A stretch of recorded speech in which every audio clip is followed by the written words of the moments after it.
इनके लबे रंगी की निछावर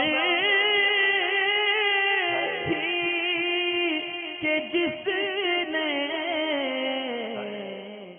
अगर कोई हर्ज वाली बात नहीं है, इसको बनाया जा सकता है।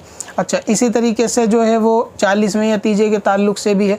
तो तीजे के ताल्लुक़ से जो चने का मामला है, तो आला हज़रत इमाम अहले सुन्नत ने इस बारे में वाज़े फरमाया कि मेरे फतवे में यानी जो मैयत का खाना नाजायज़ है, इसके अंदर चने का तज़किरा नहीं है और चने जो है इससे वो अलग हैं। तो मालूम ही चला कि खाने का मामला जो है वो चने के साथ नहीं है।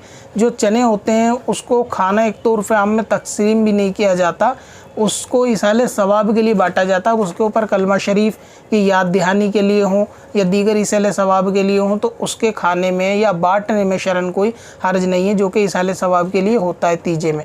अलबत्ता इसमें इतना ज़रूर है कि अगर किसी शख्स ने वो चने ख़ास फ़कीरों पर सदका करने के लिए लिए हैं या ख़रीदे हैं, तो फिर उनको अमीरों का लेना जायज़ नहीं है। लेकिन बेहतर फिर भी है कि उसको फ़कीर लें, चाहे वो अमीर और गरीब सब के लिए हों।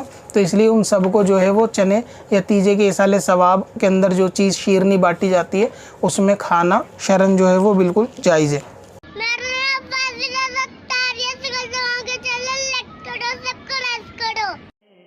पत्थर में हसन लाले पुरनवार